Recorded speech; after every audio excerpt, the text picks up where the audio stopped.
Hello, my name is Reverend Dr. Mae Elise Cannon. I'm the Executive Director of Churches for Middle East Peace. I'm in the United States, and it's the evening of Saturday, October 7th, and today has been a devastating day for the people of Israel and the people of the occupied Palestinian territories. I wanted to share with you some of our response at Churches for Middle East Peace. I wanted to invite you to come alongside of us in prayer as we grieve with the news of the current realities. Right now, the morning of Sunday is just beginning in Israel and in the occupied Palestinian territories, and reports are indicating that there are at least 480 Israelis and Palestinians who have already been killed, and thousands have been injured as a result of the actions of and the happenings of the last couple of days, including rocket fire from Hamas into Israel, Israeli attacks into Gaza, infiltration of Hamas soldiers into Israel, including Israeli civilians who have been taken hostage. And so the news reports are just devastating. We've heard that Israel's intention is to not only eradicate the presence of Hamas in Israel, but to retaliate disproportionately. And so they have issued, Israeli officials have issued statements telling Gazans to flee. One of our concerns at Churches for Middle East Peace is that, as many of you know, Gaza is completely enclosed. The sea is not only blocked by the Mediterranean Sea, but there is a blockade. And then, of course, on land, there's a complete enclosure around Gaza. And so for the 2 million Palestinians who are living in Gaza, the vast majority of whom are civilians and whom are not militants, there is no place for them to go if Israel attacks. We've also heard reports that electricity has been cut off, that water has been shut down as a form of collective punishment, that entry and exit, of course, of people, but not only of people, of supplies, which means humanitarian access, health, and medical services, in addition to food, are not able to travel in and out of Gaza. And of course, we similarly have concerns and grieve alongside of all of the families of Israelis and of Palestinians who have lost loved ones or who are watching family members or loved ones who are injured. And so there's just grievous, grievous news coming out of Israel and the Palestinian territories.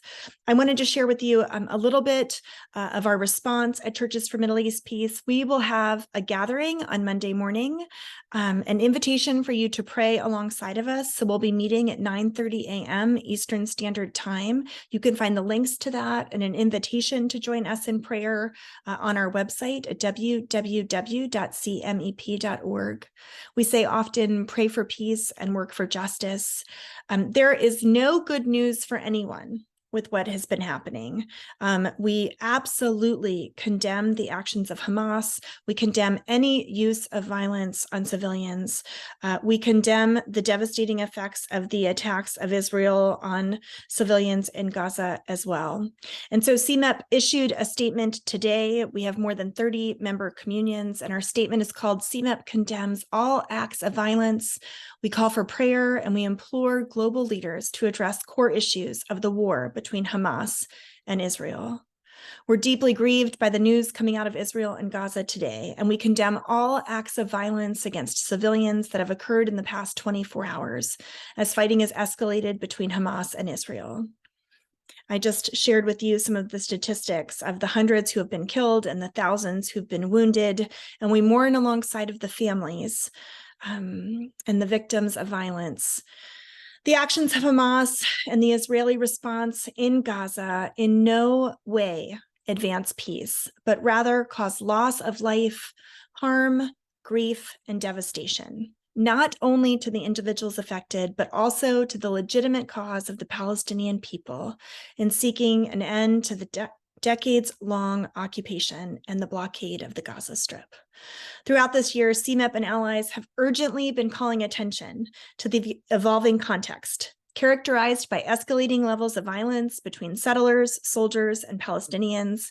The increased nationalism and radicalization within Israeli society have led to even more frequent and numerous incidents of hatred, racialized tensions, settlers' attacks, and incursions onto Muslim and Christian holy sites, such as the Stella Maris Monastery in Haifa and the Temple Mount in Jerusalem.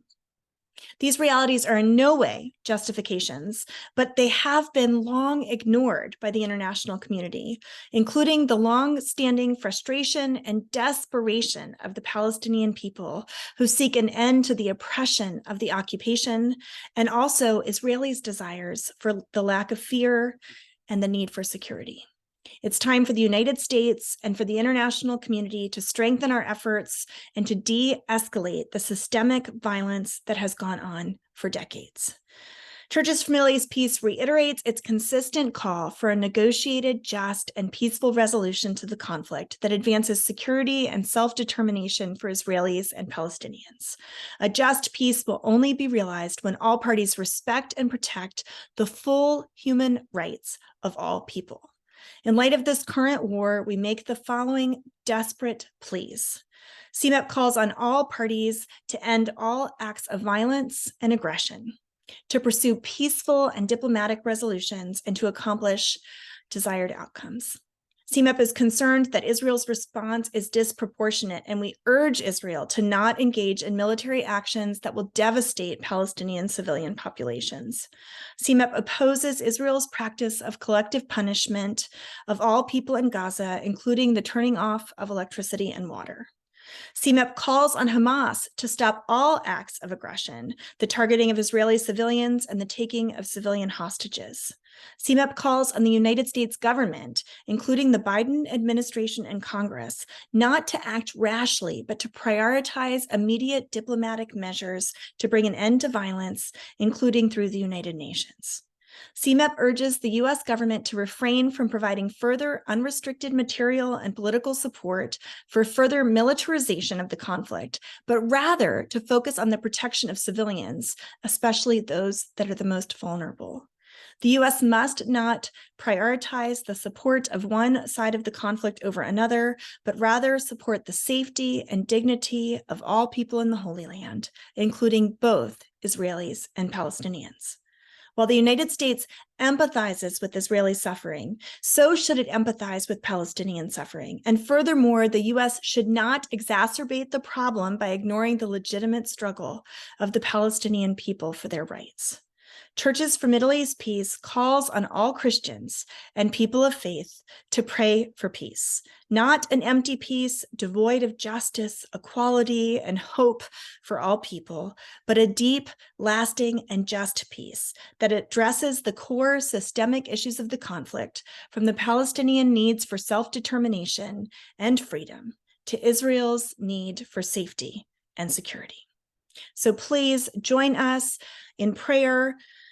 We grieve alongside of those who are suffering tonight. We pray for those who are in fear. We ask for those who might be considering taking up arms that they would de-escalate the conflict. We hope you'll join us on Monday in prayer, and we call for all of those in power to do whatever they can to work constructively to bring peace.